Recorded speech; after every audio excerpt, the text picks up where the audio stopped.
us Dr. Shivshankar Shukla, Professor and Head Department of Pharmaceutical Analysis and Quality Assurance at Columbia Institute of Pharmacy, Raipur, Chhattisgarh. I request Dr. Beena Gidwani ma'am to welcome our speaker with floral bouquet.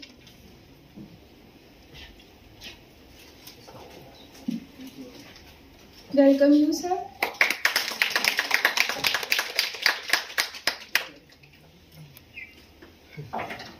GPS वाला है ना, थोड़ा सा time लेता है। Geo tagging वाला थोड़ा time.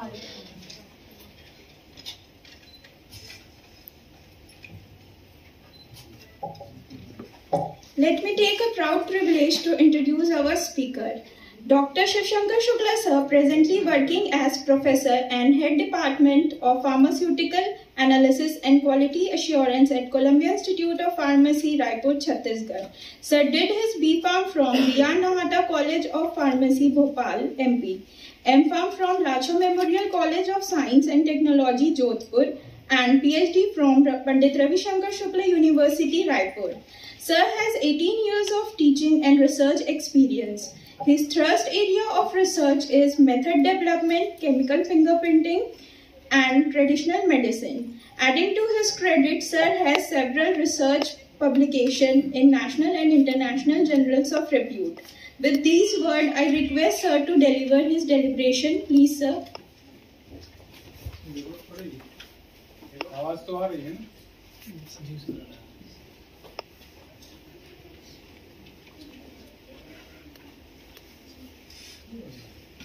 वाला नहीं।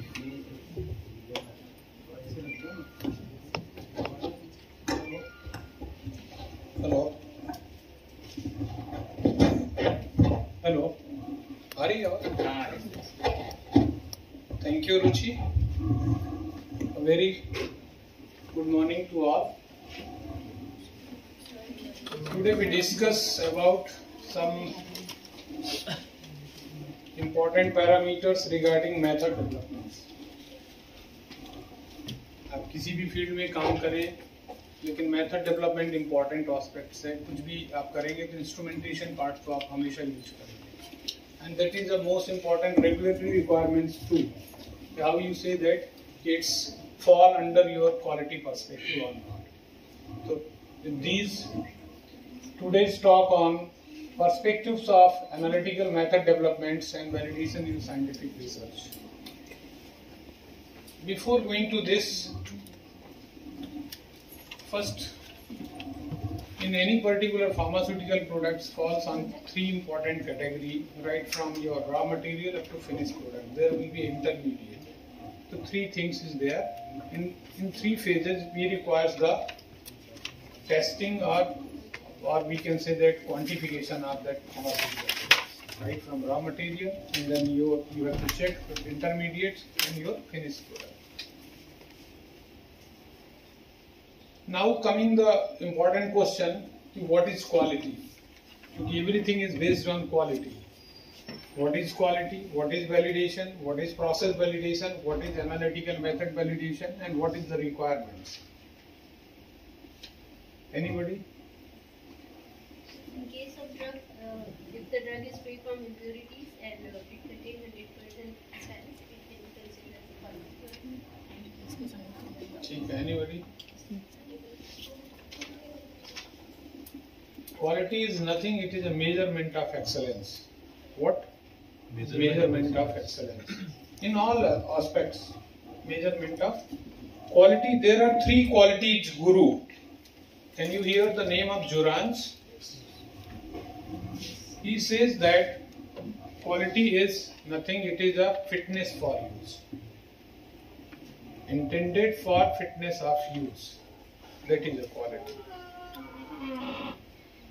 तो क्वालिटी हम किसी भी प्रोडक्ट की, right from if we check any pharmaceutical products in the level of beginning in your raw material की यदि हम क्वालिटी चेक कर लेंगे तो वी एज्यूम दैट कि हमारा फिनिश प्रोडक्ट भी अच्छी क्वालिटी का होगा.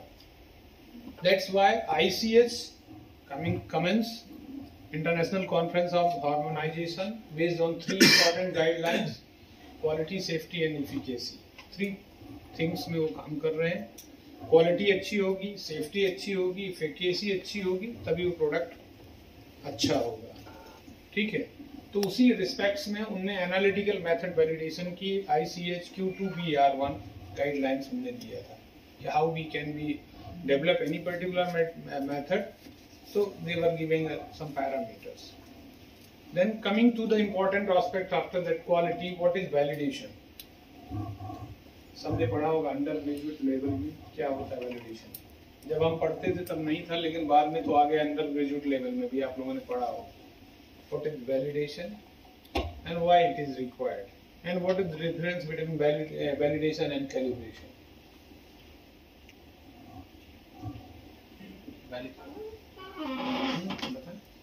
वैलिडेशन इट मीन सर मतलब जिसके कोई भी प्रोडक्ट है उसके जितने भी पैरामीटर्स हैं क्वालिटी के लिए, उन सारे पैरामीटर्स को यदि हम फुलफिल करते हैं तो वो हम उसको एक हमारा जो गुड क्वालिटी का प्रोडक्ट बनाना है तो उसके लिए हमको उसको सारे पैरामीटर को उसकी क्वालिटी को चेक करना रहता है। वो सारे पैरामीटर्स के वैलिडेशन में मैं बता रहा हूँ 21 CFR US FDA says that validation is a well written documentary evidence which provides a high degree of assurance to product meets its predetermined specifications। एक बहुत अच्छा compiled documents है जो कि जो रेफरेंस स्टैंडर्ड है। हम कहते हैं ना, हम how we can check it. हम कल FTIR में भी कर रहे थे कि मैडम ने नहीं पूछा कि आपको कैसे इसको, तो क्या करोगे आप, जो आप पे स्पेक्ट्रम आया उसको क्या रेफरेंस 1 से you have to match it. तो हमारा जो स्टैंडर्ड्स पहले से सेट है उसको मीट करना चाहिए, दैट इज योर वैलिडेशन। इसीलिए वैलिडेशन के बहुत सारे फिर पैरामीटर्स हैं। यदि हम प्रोसेस वैलिडेशन की बात करें तो prospective, retrospective, concurrent and then revalidation is there. सबका अलग अलग इंपॉर्टेंस है, लेकिन हम we will talk about here analytical method validation. ठीक है ना, रोटेट करना, इस पर ज्यादा बात नहीं करेंगे, क्यों जरूरी है, इंपॉर्टेंट है। Consideration period method validation, 4 important parameter is important है। Suitability of instruments, suitability of material, suitability of analyst and suitability of documentation. जब हम स्टार्ट करने वाले होंगे तो हमको ये जानना जरूरी है। तो first thing is what suitability of instrument, status of qualification and calibration क्या है। See, we were going to perform any particular method by using UV visible spectrophotometer. How you say that कि our instruments is giving a right results, whether you have to go for calibration or not, whether you have to check the qualification or not, because there are 4 types of the qualification of any equipments, or we can say that equipment validation are basically 4 types: DQ, IQ, OQ and PQ is there. Whether you have to check the qualification and whether you have to check the calibration of that particular equipment. कल मैं आपको दिखाया ना IR का कि calibration के कितने parameters हैं, ऐसे ही आपका UV का भी है ना। तो क्या हमने we are saying that we are not obtaining a good or proper results. Reason is what, कि हमारा इंस्ट्रूमेंट ही कैलिब्रेटेड नहीं है। ठीक है ना, तो इक्विपमेंट्स का या इंस्ट्रूमेंट्स का qualification and calibration is more important. ठीक है, सेकेंड है क्या, मटेरियल, सुटेबिलिटी ऑफ मटेरियल्स। कल भी मैं बात कर रहा था, we were using a preparation of any nano particles, we were using a some particular drug, whether that drug having a good quality or not, as whether you saw the COAR, certificate of analysis of that particular drug or not, percentage purity क्या है। That's why when we start any particular work, we first go for the determination of percentage purity based on your IP के according हम ऐसे perform करते हैं कि कितने percent purity आएगी। Then we presume that ना कि हमारा कितना रिजल्ट सही है। Whether अब purity is coming 75% and we are saying that we are not obtaining the good therapeutic response, तो किसकी प्रॉब्लम है? क्योंकि ड्रग पुरानी है ना, उसमें भी डिग्रेडेशन हो रहा है। ठीक है ना, तो suitability of material is important. Then analyst, whether अब उसको मालूम ही नहीं कि we have check the particular, मतलब your qualification and your calibration, material को चेक करने का नहीं है, उसको प्रॉपर ट्रेनिंग है कि नहीं है, हमें क्यूवेट को वॉश करना है, प्रॉपर डाइल्यूशन बनाना है या नहीं करना है, कैसे करना है, फ्री फ्रॉम फॉरेन मटेरियल्स होना चाहिए, ठीक है ना, प्रॉपरली फिल्ट्रेशन होना चाहिए, ऑल दीज, ये कोई रिटर्न नहीं है, you have to follow it. These are the dos and don'ts of while you start working, कि हमको जब भी स्टार्ट करना है तो हमको क्या करना क्या नहीं करना, वी शुड अंडरस्टैंड, हमको मालूम होना चाहिए, ठीक है। And then suitability of documentation means we have a while we are going to work in FTIR, that we have a written your SOPs there कि how we perform it। हमको इसको data import करना है, analysis करना है, या इसका COA क्या कह रहा है, इसकी सॉलिबिलिटी क्या है, इसका मोनोग्राफ क्या है, हमारे पास सब कुछ होना चाहिए। इसीलिए कहते हैं ना, before going to you go for the literature survey, है ना। तो data retrieval is the most important thing. हम कुछ भी काम करेंगे तो रिट्रीवल सिस्टम हमारा होना चाहिए, whether we have to gather it from the primary source or secondary sources or tertiary sources. There are three types of sources where we have to obtain retrieve the data, ठीक है ना। लेकिन क्या हो रहा है, हम गूगल बस में जाकर के सर्च कर ले रहे हैं, वी आर सेइंग दैट कि ये काम नहीं हुआ, हम इसलिए परफॉर्म कर रहे हैं। क्या आपने और कोई सर्च इंजन से उसको सर्च किया properly?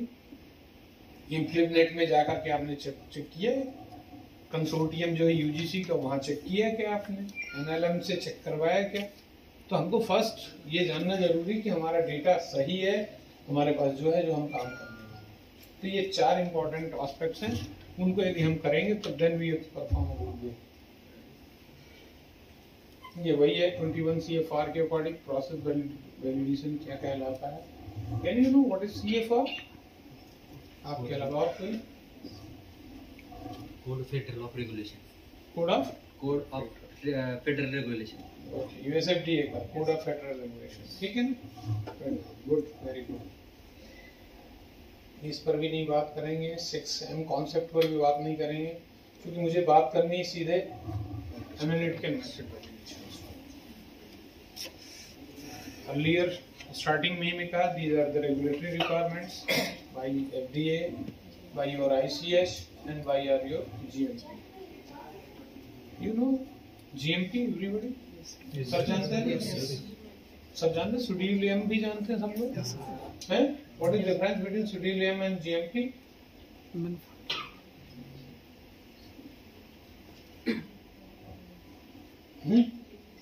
Scheduleum deals with the GMP.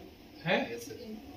Scheduleum signifies the good manufacturing. हाँ, तो इसीलिए तो मैंने क्वेश्चन किया है कि what is difference between both? Both are same. Schedule को ही GMP कहते हैं। देखो कई लोगों को पता चल गया ना, इसीलिए पूछा, ठीक है ना। तो ये लीगल रिक्वायरमेंट है, ये पैरामीटर्स हैं, यू ऑलरेडी नो दैट कि क्या होते हैं। लीनियरिटी, स्पेसिफिसिटी, लीनियरिटी, रेंज जिसे कहते हैं, और accuracy, precision, LOD, LOQ, roughness and robustness. तो फर्स्ट पैरामीटर आता है कि व्हेन वी स्टार्ट, तो range and linearity, how we have to check it, what is the linearity of develop, जो भी हम मेथड करने वाले हैं हम कैसे उसकी लीनियरिटी करेंगे, and how we have to set the range, ठीक है ना। लोअर एंड अपर रहता ना, कि हम कहते हैं 5 to 30 माइक्रोग्राम पर लीटर, इसका जो है ना लीनियरिटी है। How we have to set it, anybody practically बात करेंगे, थ्योरेटिकल कॉन्सेप्ट बिल्कुल अलग है एंटायरली, आई से यू। लेकिन इंपॉर्टेंट क्या है कि हमको डेवलप करना है, तो हम कैसे डेवलप करेंगे, हम कैसे जानेंगे लीनियरिटी हमको सेट करना है कि वेदर इट इज 1 2 3 4 5 और 5 10 15 20 25 30 या 4 8 12 16 इज देयर, विच इज हम कैसे उसको चेक करेंगे कि यही होना चाहिए हमारी होगी। कोई है स्पेसिफिक पैरामीटर्स उसको चेक करने का हमारे पास? ये आप लोग कोई काम किए हैं? एनीबॉडी? कोई ने नहीं किया। First we take a drug, prepare the क्या स्टॉक सॉल्यूशन बनाया, ठीक है ना। सॉल्युबिलिटी हमको चेक कर लेना मोनोग्राफ से कि किसमें सॉल्युबिलिटी अच्छी है, और उसको रूटीन क्वालिटी कंट्रोल के लिए वो मेथड यूज करनी है। That's why we have to choose in such type of the solvent which is economical and cheaper. ठीक है ना। लेकिन ऐसा भी नहीं है कि अब बहुत ही कम उसकी सॉल्वेंटी है, हम चीपर के चक्कर में गड़बड़ कर रहे हैं, वो भी नहीं करना, ठीक है। तो we have to prepare the stock solution, ठीक है ना। How prepare the stock solution? Stock solution तो आपको मालूम हो कैसे बनाना है?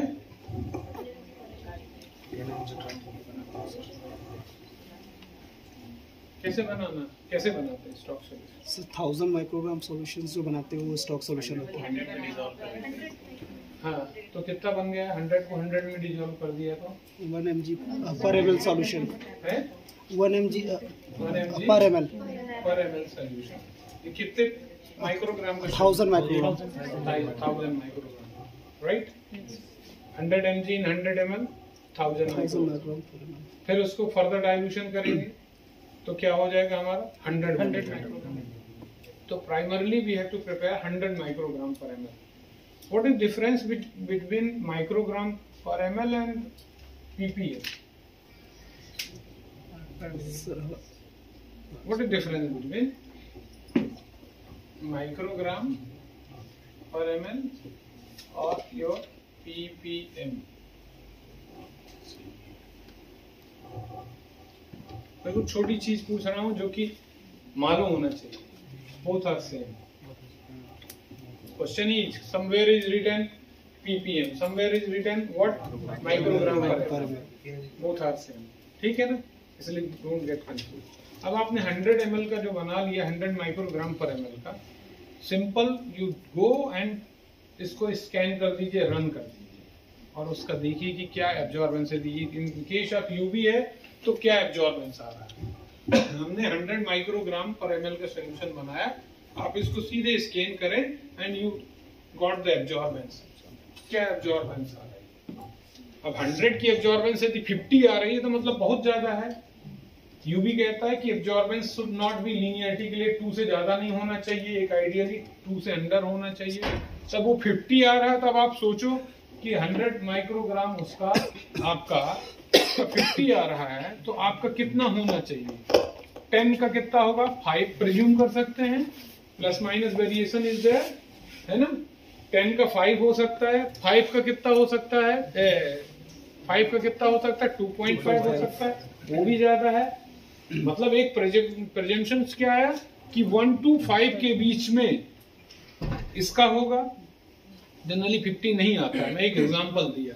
तो हमको स्टॉक सॉल्यूशन का जो एब्जॉर्बेंस आया या AUC आया HPLC में, उसके रिस्पेक्ट में हमको एक बैक का कैलकुलेशन करना है। चूंकि 2 तरह की हाइपोथेसिस काम करती है, नल एंड अल्टरनेटिव हाइपोथेसिस। तो हमको हाइपोथेसिस दिमाग में रखनी है, क्योंकि सारे प्रॉस एंड कॉन्स हम सोचते हैं अप एंड डाउन। ये होगा तो we go for that direction, ये होगा तो ये होगा। क्योंकि ये पूरा प्रोसेस है, हम नहीं कह सकते कि यही it will give the suitable results. तो हमको सारी चीजें सराउंडिंग्स की देखते हुए चलना है एक साथ कि क्या होगा। तो सारे अप्स एंड डाउन्स उसमें देखते हैं। तो एक प्रेज्यूम्पशंस हो गए कि ये हो सकता है कि हमारा जो है ना 1 to 5 के बीच में होगा। अब वो चाहे 1 2 3 4 5 हो, चाहे 0.5 1 1.5 2 2.5 3 हो, या 0.4 0.8 1.2 हो, कुछ भी हो सकता है। तो why not be prepared 0.1 0.2 0.3 0.4 कायदे से यही करना चाहिए। लेकिन क्या होता है कि अपन सेट करते हैं कि पहले अपन क्या करते हैं 1 2 3 4 का बना लेते हैं, देन 0.5 1 1.5। उससे समझ में आ जा रहा है कि लीनियरिटी क्या है और कौन सा लीनियर रेंज से बाहर जा रहा है। और कभी भी लीनियरिटी के लिए at least 3 times you have to prepare this, then you will get the proper result. Otherwise हो क्या रहा है कि 5 का अच्छा दे रहा है, 10 का अच्छा दे रहा है, 15 का खराब दे रहा है। तो आपका जो लीनियर है वो लीनियर ऐसे जाकर के ऐसा हो गया, because single drop can change the whole concentration. ठीक है ना। तो जब भी हम प्रिपेयर करें तो प्रिपरेशन के लिए एनालिस्ट को ये इंपॉर्टेंट एस्पेक्ट्स ध्यान रखना है कि जिस पीपेट का यूज डाइल्यूशन में करें तो सेम पीपेट वही यूज होनी चाहिए, and whether it is calibrated और नॉट, उसको भी आपको जानना जरूरी कि वो कैलिब्रेटेड है या नहीं। हम जिस मेजरिंग सिलेंडर का यूज करें तो उसी को यूज करना है, क्योंकि एरर सेम जाएगी तो डेविएशन के चांसेस कम रहेंगे। यूनिफॉर्म एरर जाएगी ना, ठीक है। तो हमने क्या किया, उसको चेक करके हमने लीनियरिटी निकाल ली। We have a linearity. अब लीनियरिटी यदि हमारी आई क्या, 2, 4, 6, 8, 10 और 12, तो वी से दैट कि 2 to 12 माइक्रोग्राम पर ml आपका जो है ना लीनियर आपका रिग्रेशन देता है। What is the need of linearity, determination of linearity, क्यों हम डिटरमाइन कर रहे हैं? एक्स्ट्रापोलेट करके आगे कंसंट्रेशन अगर देखना हो। हाँ, linear regression equation we have to, जो those who are from math background, y बराबर mx प्लस c जो लीनियर इक्वेशन है, तो उसके लिए पूरी एनालिटिकल मेथड के लिए, कोई भी क्वांटिफिकेशन के लिए this is equation is most important. हमने अपना क्या किया, पूरा लीनियर किया। अब ये लीनियरिटी के आधार पर हमारा क्या आ गया, y बराबर mx plus c। Analytical quantification के लिए we can never set the value origin 0 because हमको इंटरसेप्ट की जरूरत होती है। Somebody is always asking why we are not started from running from 0, क्योंकि हमको कभी भी प्रॉपर क्वांटिफिकेशन करना है तो we have to required intercept, क्योंकि हर पॉइंट का अलग अलग है और कैलकुलेटिव रहता है, ठीक है ना। तो हमने क्या किया, we have to determine the y बराबर mx प्लस c।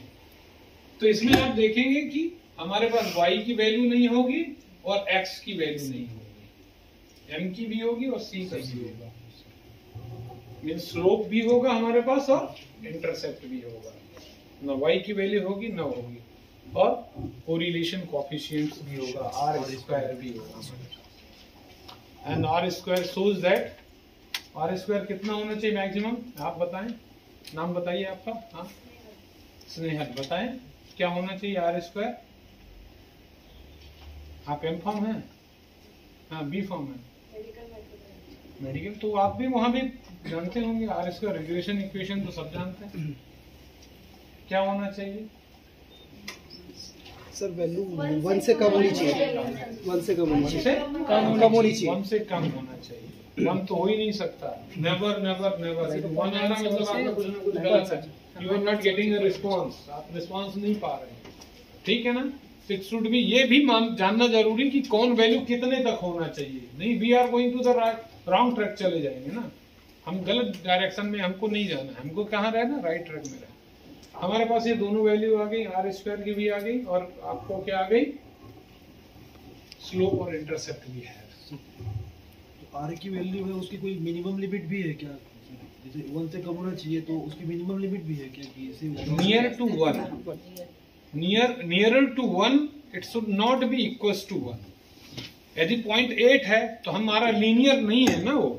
लीनियरिटी का मतलब क्या होगा कि आपका इंक्लाइंड ऐसा होना चाहिए आपका जो, ठीक है ना, स्ट्रेट लाइन होना चाहिए। यदि वो सम केसेस में क्या होता है कि जैसे अपन वो निकालते हैं, आप लोग स्टैटिक्स में रिलीज निकालते हैं, तो वो अलग काइनेटिक्स का वो है, लेकिन एनालिटिकल में हमको मोस्ट लीनियर वो लेना है।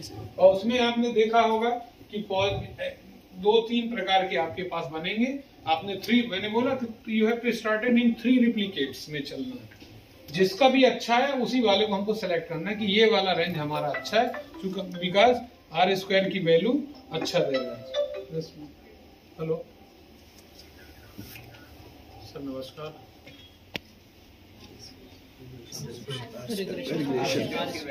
आर स्क्वायर की वैल्यू, लीनियरिटी अपने पास हो गई, बैठ जाओ। लीनियरिटी हो गई अपने पास, ये समझ में आया कि लीनियरिटी निकल आई, आर स्क्वायर की वैल्यू आ गई। हाँ, important aspects which is never, मतलब कहीं नहीं लिखा है, हम जो यहाँ पर m की value I that is slope, हम उसी को मांगते हैं कि यही स्लोप है, क्योंकि हमको जब क्वांटिफिकेशन करना होगा तो दिस इक्वेशन इज रिक्वायर्ड, ठीक है ना। एक अननोन का जिसका हमको वैल्यू निकालना है, उसका हम एब्जॉर्बेंस निकाल करके y के स्थान पर रखेंगे and we will get the x value, कि जो अननोन रह गया उसका कंसंट्रेशन ये है। तो ऑलवेज रिमेंबर वन थिंग कि ये जो स्लोप है, वो स्लोप जो है वो पूरी स्ट्रेट लाइन का है, ना कि एक पर्टिकुलर 5 माइक्रो जो भी लीनियर रेंज है, 2 का है या 4 का है, ऐसा नहीं है, वो 2 to 12 का है। तो you have to divided the slope by intervals. Intervals कितने का है, 2, 4, 6, 8, 10, 12। इंटरवल कितना हुआ, 2। तो you have to divide that particular slope by interval, then you get the exact slope of that particular. उस slope को यूज करना है. हमारा कितना डेविएशन हो जाएगा रिजल्ट में, हम क्या कर रहे हैं, पूरा का पूरा यही जो स्लोप आया इसी को रख देते हैं और हम कहते हैं कि हमारा इतना आया रिजल्ट आया. वो गलत है, क्योंकि वो पूरा रेंज का है, लीनियर रेंज का है. तो हमको स्लोप कौन सा लेना है, डिवाइडेड बाई इंटरवल. यदि हमारा 5, 10, 15, 20, 25, 30 है, स्लोप इंटरवल कितना हुआ, 5 करना है. 10, 20, 30, 40 है तो 10 का है, हमको 10 से करना है. राइट, ये हो गया, रेंज हो गया. क्या हुआ, वही पे कंफ्यूजन होने समझ आ रहा है. इंटरसेप्ट एम को डिवाइड करेंगे, जो स्लोप आया आपका इक्वेशन में आ गया स्लोप, ठीक है. उस स्लोप की वैल्यू को, स्लोप सपोज आपका 0.24 ये है, इक्वेशन आपका आया y बराबर दिस वन x प्लस 0.002. ये चल क्यों नहीं,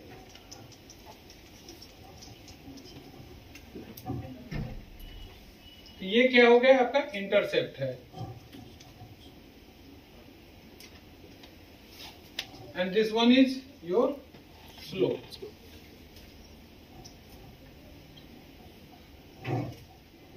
बोलो उसको मार्कर लाए, है ना. ये स्लोप हुआ, तो ये पूरे को नो डिवाइड करना है. हमको जब जरूरत पड़ेगी हम क्वांटिफिकेशन करेंगे तो हमको क्या करना पड़ेगा, स्लोप की जरूरत पड़ती है. जगह एलओडी निकालेंगे तो we have to required slope, LOQ निकालेंगे तो we have required the slope. होता ना एलओडी एलओक्यू, जहां जहां सब जगह स्लोप की जरूरत होगी. तो उस स्लोप को हमको किससे डिवाइड करना है, we have to divided by using जो भी हमारा इंटरवल है, उस इंटरवल से हमको डिवाइड करना है.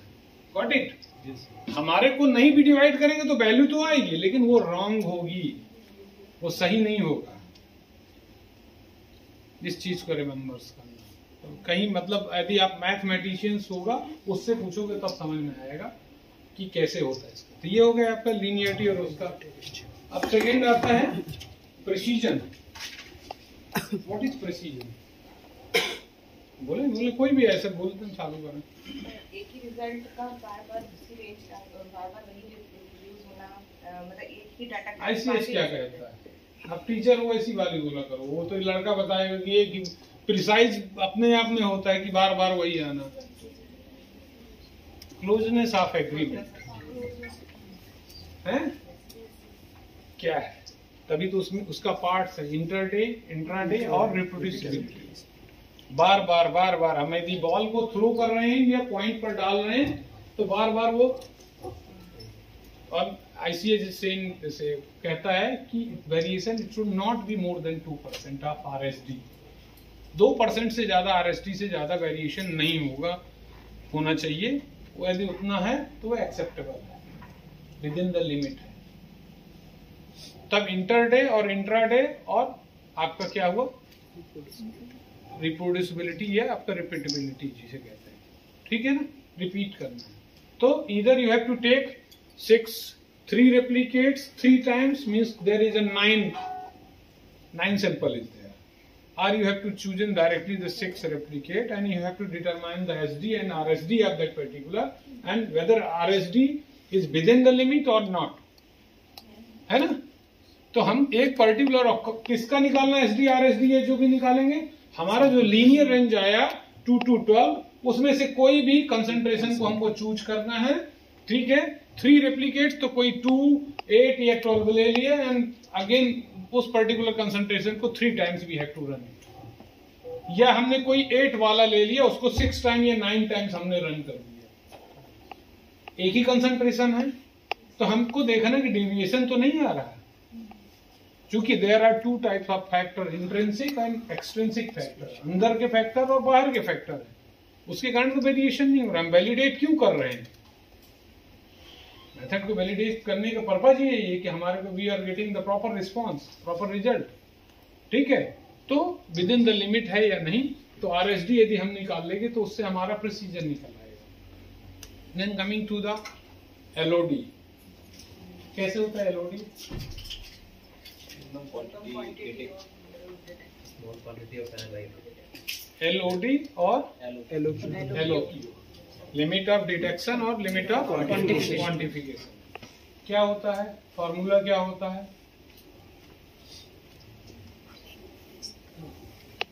Hmm?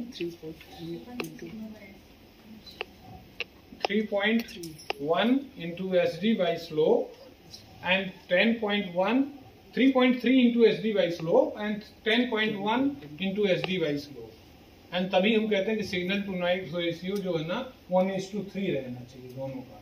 यदि आपका दोनों के बीच में यदि वो देखेंगे तो हमारा क्या होना चाहिए, ये उसमें सब बना हुआ है, लेकिन मैं वो सब बात नहीं कर रहा हूँ आपसे, सीधे मैं जा रहा हूँ कहाँ बताऊंगा आपको, एक्यूरेसी बताऊंगा। पहले मैं जा रहा हूँ LOD, ठीक है, 3:1 base line signal to noise ratio 3.3 into SD by slope, ठीक है, और आप LOQ में जाएगा 10.10 या 10.1 समवेयर इज आई जो लिखा है SD बाई स्लोप, ठीक है, ठीक है, 1:3 के रेशियो में, ठीक है। ये कैसे डिटरमाइन करते हैं, आप क्या करते हैं इसमें, ये आप देखेंगे LOD में मैंने कहा 3.3 इंटू SD बाई स्लोप कैसे डिटरमाइन करते हैं। हमने सॉल्यूशन बनाया, हमने ब्लैंक लिया, ठीक है ना, हमारा जो सॉल्वेंट है बिना ड्रग के ब्लैंक हमको रन करना है। ब्लैंक मतलब मिनिमम है ना, कि मिनिमम इतना तो करेगा ही, ठीक है ना, जो ब्लैंक का है वो तो मिनिमम है ना, उसमें कोई ड्रग नहीं है। अब उसके ऊपर फिर और तो क्या हो जाएगा, वो LOD हो जाएगा। उसको हमको क्या करना है, 6 टाइम्स करना है कि ये मिनिमम डिटेक्शन इतना करता है, और आपका वही जो आपका SD आया उसी में 10 पॉइंट वो करके हमको क्या करना है, LOQ निकालना है। और कहीं कहीं क्या होता है कि ये जो स्लोप होता है ना, स्लोप जो हम इसमें ले रहे हैं तो कुछ लोग गलत करते हैं, जबकि हमको स्लोप कौन सा लेना है, वही लेना है जो हमारा y बराबर mx प्लस रिग्रेशन का है, क्योंकि हमें उसी से कंसंट्रेशन चूज कर रहे हैं ना। हमारा जो है लीनियरिटी हमने क्यों ली है, हमको वहीं से लेकर के आना है, इसीलिए हमारे दोनों के बीच में डिफरेंस जो है ना 1:3 का रेशियो रहेगा, ठीक है ना। तो हमारा LOD निकला है, LOQ निकला है। सबसे इंपॉर्टेंट है एक्यूरेसी या रिकवरी जिसे कहते हैं, है ना, प्रिसीजन और रिकवरी इंपॉर्टेंट है, बाकी तो ठीक है। अब हमारा एक्यूरेसी या रिकवरी किसे कहते हैं, कैसे डिटरमाइन करेंगे। if you are working in the method development for UV visible spectrophotometer से कर रहा है, स्पेक्ट्रोस्कोपी डेवलप कर रहे हो, तो हमारा जो रहेगा वो 80, 100 and 120 लेंगे, ठीक है ना। क्या है मैं बताऊंगा। यदि हम क्रोमेटोग्राफी में डेवलप कर रहे हैं तो हमारा होगा 50, 100 and 150 रहेगा, 3 टाइप्स का रहेगा। आइए